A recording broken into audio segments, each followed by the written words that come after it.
Welcome to Horror Bytes on Safe Room, the show where we discuss the smaller scares and teenier terrors available to play on your gaming devices. From 5-minute prototypes to tantalizing demos and ambitious small-scale games, Horror Bytes aims to celebrate all kinds of terrifying micro-monsters in the indie horror gaming space, with 2 games in each episode picked for a particular theme. I am your host, Neil Bolt, and joining me as ever in this endeavour is Jay Krieger. How are you doing, Jay? Hey man, doing well. I've got a dry pair of trunks for this week, so looking forward to it. I could take that the wrong way. I won't. We are back with the concluding part of our latest theme, where I am honouring aquatic horror with what I call Sometimes Dead is Wetter. So we must select small horror games, concepts, game jams, and the like that have something to do with the water. So that could be an undersea utopia gone wrong, or simply the experience of the shower suddenly going ice cold. So long as it's in a small horror game, we can cover it. But first up, then, this week, Jay brings us the rapturous return of a Horror Bytes favourite. Jay, tell us about Sail by Salute. Yeah, so we're returning to one of my favorite subgenres of Horror Bytes, if you will, that being PSX-style horror games. You know, Horror Bytes, the sort of like genesis of it, I think, really, at the end of the day, was us covering a lot of these games that were very nostalgia heavy, utilizing that sort of aesthetic and that framework, if you will, I suppose the graphical framework.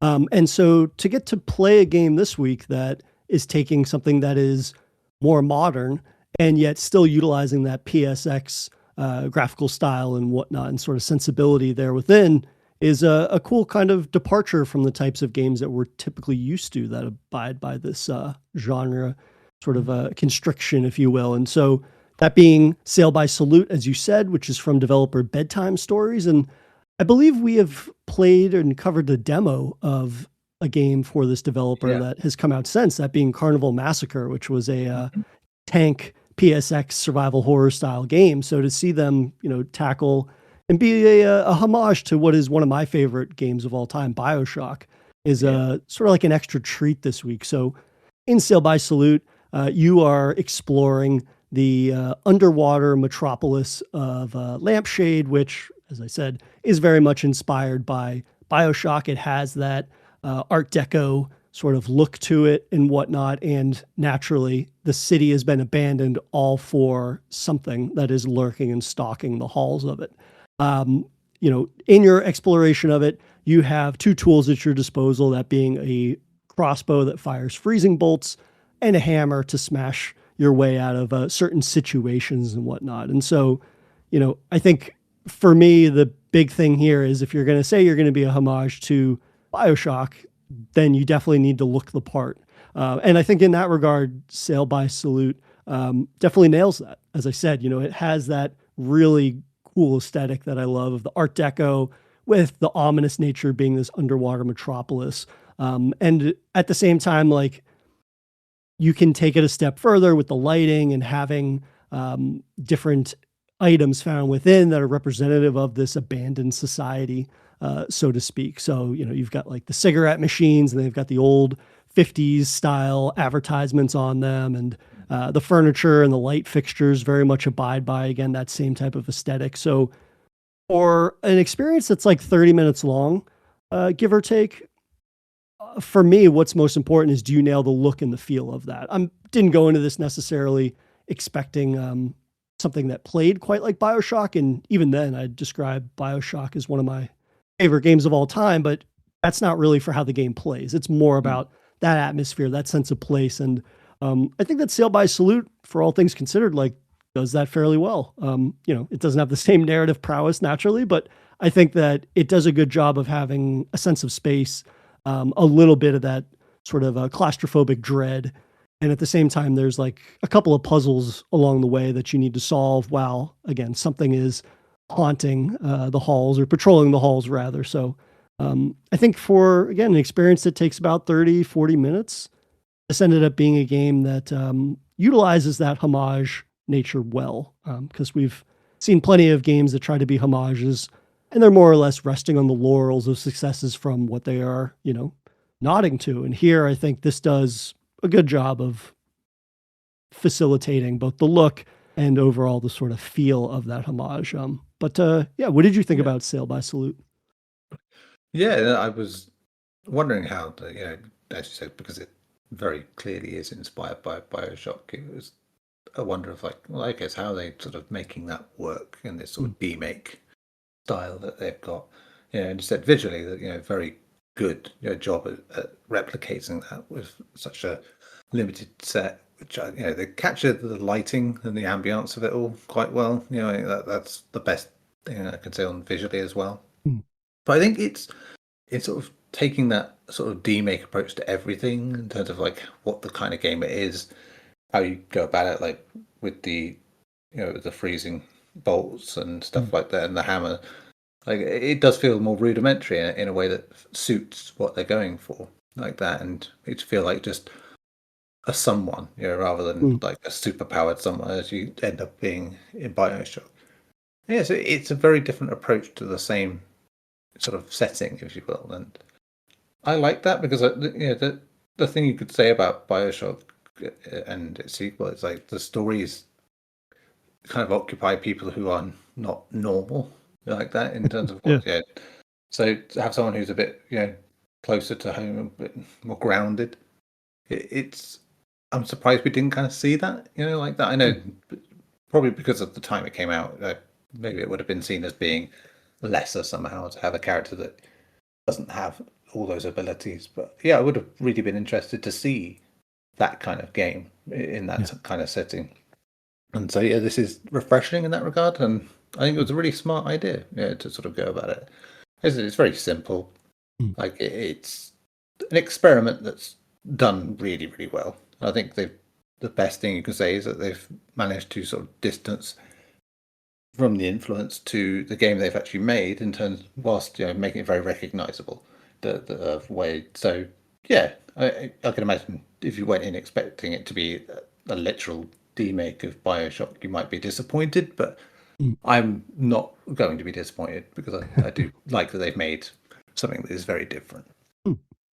Yeah, and I think that for me, those are the best games that begin life and are largely advertised as being homages, but at the same time, the developer is utilizing their own creativity to build upon a framework that is clearly hearkening to something that came before it, but they are still imparting their own sort of creative and artistic vision on that in a way that might not make it into an experience that you can say is wholly original, given the sort of like bones that it's built upon, but at the same Yeah. time, you can still get a flavor of their creativity and whatnot. And so, again, like a little project like this could be the perfect primer if it speaks to somebody that plays it, they stumble upon it, they enjoy it, it's free and whatnot.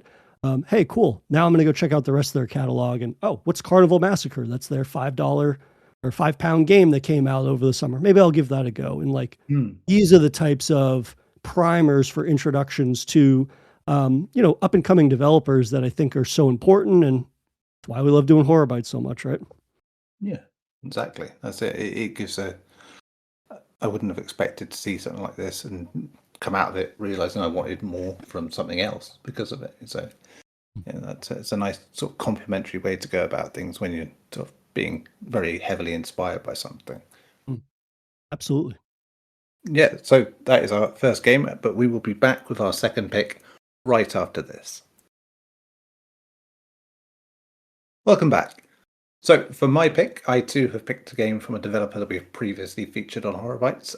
Walkus, previously featured with the deceptively cute Harvest Festival 64, which I think was a Mm, rare episode you weren't on, Jay. mm, Um, but for this, I went further back into their library and selected Ocean Work. In this 3D, another PSX style game, you are mining the deep for resources, basically, with a limited tool and air supply. But the more you find in the deep, the more you can upgrade these things and head deeper and deeper into the ocean, where, of course, more valuable resources wait. But yeah, it's a horror game, so of course, something else waits as well. Yeah, it's like nice complementary sort of games this week, I think, as well, in terms of like very different styles, very different influences, but still mining the deep and in a way that's quite fascinating. So yeah, I mean, this is the look of it was interesting for me because obviously it's very open in terms of what you do. Like on the surface, you have like this.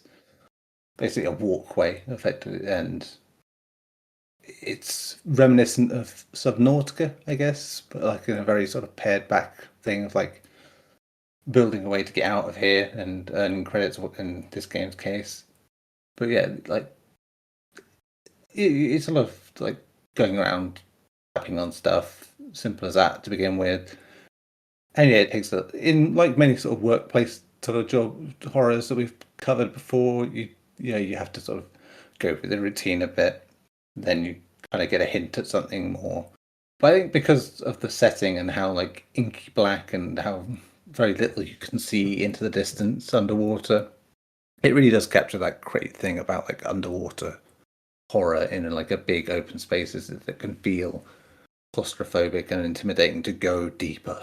Which is, wouldn't I think of Subnautica? One of the most terrifying things about that game is just like the deeper you go, the darker it gets, and how intimidating that feels. Now, like there is a respite, as I said, that you have like your surface thing where you can sort of pay stuff off, upgrade stuff, but obviously the better you do, the further you have to go down, so the longer you're down there. But you're always sort of aware of your air supply. You're always worried about getting lost because of how vast everything is. And yeah, once you do start seeing stuff, even stuff that seems rather innocent, it's just a bit disturbing. Like in a way it scares you with the very basic things of like the sea, like in terms of how you just feel very intimidated by like I said, everything that is in the deep and like that. And it does a really good job at that. I do think it's a bit samey, in terms of like getting to that point, like and feels a bit trudging the further you go down to sort of get all these things. But yeah, in terms of just being this like intimidating undersea experience, it does a pretty decent job. I think it does kind of get a battle with tedium the further it goes in for me. What about you though? Yeah, I largely agree. I not only appreciate having two very different experiences this week that are tackling the same subgenre, but also like different perspectives as well, right? This kind of looking and feeling like a 90s third person sort of action horror game compared to mine, which was more of a early aughts first person horror experience. But I think the thing that is really cool about this developer, Warcus, who I immediately recognized because they had a game that came out last year that was House of Necrosis, right? Which was that sort of like JRPG homage to the original Resident Evil. And I was like, oh, yeah, this is a developer that I'm really interested in because of their ability to pair unconventional sort of presentations of gameplay with very like horror centric homage sort of like backgrounds. And with something like Ocean Work, as I said, like this feels like something right out of the 90s, but at the same time, it has those like survival elements, and pairing that with the dread of, the ocean and whatnot made for an experience that I think overall, like there's not a lot of surprises in the way that it plays. However, I think that the sort of all encompassing nature of an experience for the type of game it is quite impressive. And I think that anything that is able to pair, the ocean with the sort of traversing of the environment and there being an inherent tension there, whether it's coming up against megalodons or anything like that, but also just the tension of being able to survive, right? Yeah. The fact you have to monitor that air and how far down into the depths you have traversed, like inherently makes it an experience that you always have one eye on where you're headed and the other eye on that air meter. And again, like with anything, this being a solo project made in 72 hours is just like completely bewilders me. The fact that somebody could make something like this is just insane. And it being an earlier game as well, like in the repertoire, I think probably the first like solo game they did as well. So, and given everything we've seen since, it's like it really does sort of show up like that journey again that we always see, with these developers and how much they evolve over time. But for a first run out, it's like really impressive, as you said, for that short amount of time to make a game like this, and I mean, almost take it for granted, that it would be good, there'd be a certain kind of game, and like you can judge it the same way you would most other things.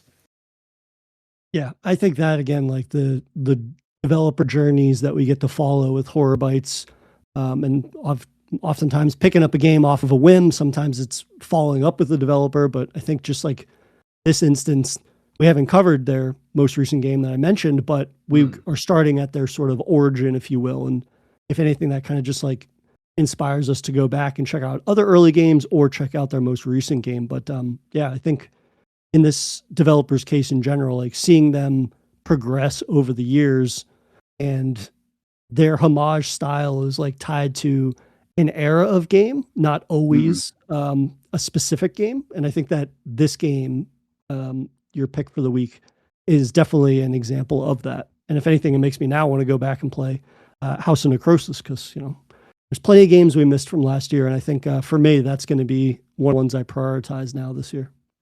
Yeah, I mean, they've got a few different like survival horror classics in that regard as well in the past. So yeah, I'm quite interested. I like the takes on different genres as well to sort of give them this weirdo something about that sort of early polygonal game sort of period where there was like a strangeness to everything, even if it wasn't meant to be, and like they really do sort of tap into that with their games. I think quite well. And this is like even here, like I said, it has that even before you get into anything.